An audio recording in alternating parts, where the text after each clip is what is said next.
ஆணவம் என்பது மனிதன் கடக்க வேண்டிய முதல் கடினமான பாதையாகும். ஆணவம் கொண்டவர்கள் எவராக இருந்தாலும் அவர்களுக்கு இறைவன் பாடம் புகட்டத் தவறுவதில்லை. அது மனிதர்களின்றி தேவர்களாக இருந்தாலும் சரி, சிவனின் உடலில் பாதியை பெற்ற சக்தியாக இருந்தாலும் சரி, பாடம் புகட்டப்பட்டே தீரும். அப்படி ஒரு பாடத்தை நந்தியம்பெருமான் பெற்ற கதையை இங்கே பார்ப்போம். நந்தியின் ஆணவம். கைலாயத்தின் வாசல் காப்போனாக இருந்தாலும் சிவபெருமானை சுமக்கும் பெரும்பேறு பெற்றவர் நந்தியம்பெருமான். சிவபெருமான்தான் இந்த உலகத்தின் அனைத்து உயிர்களுக்கும் படியளப்பதாக புராணங்கள் தெரிவிக்கின்றன.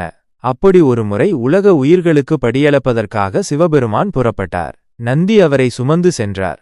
செல்லும் வழியில் நந்திக்கு ஒரு சிந்தனை உருவானது. உலகத்தில் உள்ள அனைத்து உயிர்களுக்கும் படியளக்கும் சிவபெருமானையே நாம் சுமக்கிறோம் என்றால் நம்முடைய சக்தி எப்படிப்பட்டதாக இருக்கும் என்று அவர் நினைத்தார். சிவனே ஜீவனாக இருக்கிறார் என்பது சிவனடியார்களின் கூற்று. அனைத்து உயிர்களின் ஆன்மாவாக சிவபெருமானே இருப்பதாக சொல்லப்படுகிறது. இறைவனின் பாடம். அப்படி இருக்கையில் நந்தியம்பெருமான் நினைத்த அந்த ஆணவமான சிந்தனை சிவபெருமானுக்கு தெரியாமல் போய்விடுமா என்ன?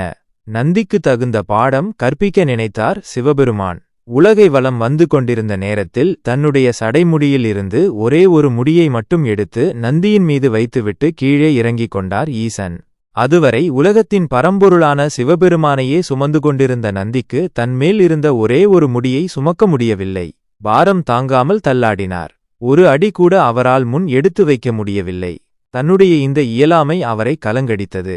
இதுவரை அவர் நெஞ்சில் குடிகொண்டிருந்த ஆணவம் எங்கு சென்றதென்றே தெரியவில்லை. உணர்ந்த உண்மை. அவர் தன் அருகில் நின்று கொண்டிருந்த சிவபெருமானை கலங்கும் கண்களோடு பார்த்தார். அவரது அந்த பார்வை எனக்கு ஏன் இந்த நிலை என்பது போல் இருந்தது. இப்போது சிவபெருமான் கூறினார், நந்தியே, உன்னுடைய மனதில் இருந்த ஆணவத்தை அழிக்கவும் நானே உலக உயிர்களின் ஆன்மாவாக உலக உயிர்களின் இயக்கமாக இருக்கிறேன் என்பதை நீ உணர்ந்து கொள்ளவும்தான் இப்படி செய்தேன். நான் உன்மேல் இருக்கும் வரைதான் உன்னால் என்னை சுமக்க முடிந்தது. உன்னில் ஆணவம் குடிவந்ததும் நான் உன்னை விட்டு விலகிவிட்டேன். நான் விலகியதால் உன்னுடைய இயக்கமும் நின்று போனது என்றார். உண்மையை புரிந்து கொண்ட நந்தியம்பெருமான் எல்லாம் இறைவனின் செயலால் நடப்பவை என்ற எண்ணத்தை தன் மனதில் ஆழ வேரூன்றிக் கொண்டார்.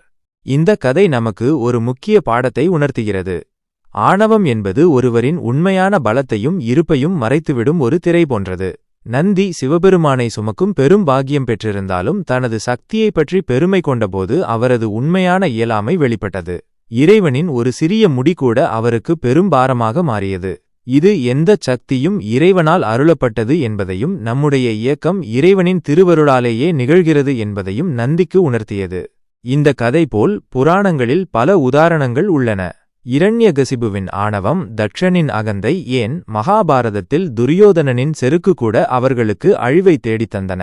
இவை அனைத்தும் ஆணவம் ஒரு மனிதனை எப்படி குருடாக்குகிறது என்பதையும் இறுதியில் அதுவே அவர்களுக்கு பெரும் வீழ்ச்சியை தருகிறது என்பதையும் காட்டுகின்றன.